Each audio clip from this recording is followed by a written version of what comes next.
আমি মাননীয় অসমৰ সভাপতি অসম প্ৰদেশ কংগ্ৰেছৰ সভাপতি ভূপেন বৰা ডাঙৰীয়াৰ লগত আমি ইয়াত আহিছোঁ। দাদা এইফালে আহক। আমাৰ ব্লকৰ সভাপতিজনক কি হিচাপে আপোনাৰ মানে মাৰধৰ কৰা হৈছে, গোটেইকেইজন কৰ্মী আমাৰ ইয়াত আছে। মই এটা কথা ক'ব বিচাৰিছোঁ, ভূপেন বৰা ডাঙৰীয়াকো ক'ব বিচাৰিছোঁ যে আপোনালোকে গুণ্ডাগিৰি কৰি পেলাই ৰণ জিকিব বিচাৰিছে নেকি?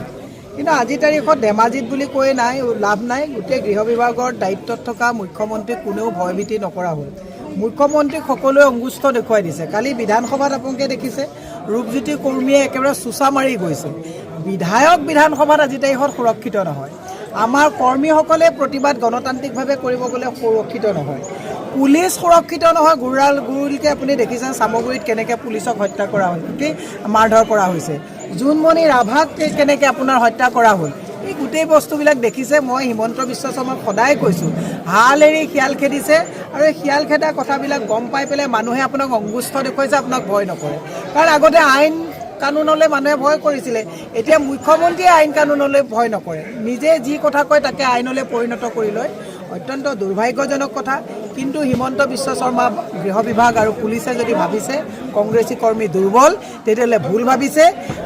ব্ৰিটিছক খেদা কংগ্ৰেছ যদি সদায় এদিন চাব, সদায় আকৌ গাল পাতি কংগ্ৰেছেও নিদিব। কিন্তু আমাৰ হাতত শক্তি আছে। কিন্তু আমি এটা কথা কৈছোঁ যে আমি শক্তিৰ অপব্যৱহাৰ কৰাটো আমাক কাকো আমি কৰ্মীক উৎসাহিত কৰা নাই। কিন্তু সদায় যে কংগ্ৰেছ কৰ্মীয়ে মাৰ খাব, গাল পাতি দিব, এনেকুৱা নহয়। ইয়াৰ যদি প্ৰতিক্ৰিয়া আৰম্ভ হয় তেতিয়াহ'লে মুখ্যমন্ত্ৰীয়ে চম্ভালিব পাৰিবনে? নোৱাৰে। কাৰণ মুখ্যমন্ত্ৰীয়ে পুলিচক সুৰক্ষা দিব পৰা নাই। মই ক'লোঁ নহয়, জোনমণি ৰাভাক সুৰক্ষা দিব নোৱাৰিলে। চামগুৰিত এজন দেহৰক্ষীক গুৰুলকৈ পিটিলে, সুৰক্ষা দিব নোৱাৰিলে। বিধানসভাত আজিৰ তাৰিখত আমাৰ CLP সুৰক্ষিত নহয়।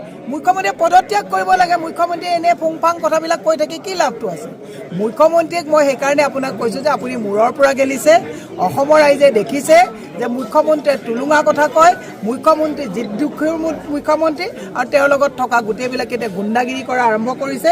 ধেমাজি যি কাণ্ড হৈছে, যোৱাকালিও পৰহি আজি 4 দিনৰ আগতে এই ঘটনা হৈ যোৱাৰ পিছত যোৱাকালিও আপোনাৰ আমাৰ এটা প্ৰতিবাদ কাৰ্যসূচীত যাওঁতে ইয়াতে বিধায়কজনৰ গুণ্ডাসকলে গাড়ী আগুচি ধৰিছে। কিমান দিন গাড়ী আগুচি ধৰিব? গতিকে গুণ্ডাগিৰি পৰিৱৰ্তন হ'ব। 26লৈ ৰাইজে ইয়াৰ এটা ভাল শুদ্ধ অংক দিব। আৰু মই এটা কথা ভুৱন প্ৰভুক আকৌ কৈছোঁ যে এনেকৈ গুণ্ডা লগত ৰাখি পেলাই যদি আপুনি কংগ্ৰেছক মষিমূৰ কৰিব বুলি ভাবিছে, ৰিপৰ্ট কাৰ্ডখন নিজৰ ভাল বনাওক। কিয় গুণ্ডাগিৰি কৰিব লাগে? ভাল কাম কৰক, ৰাইজে এনেই ভোট দিব। জিকিছে ভাল কাম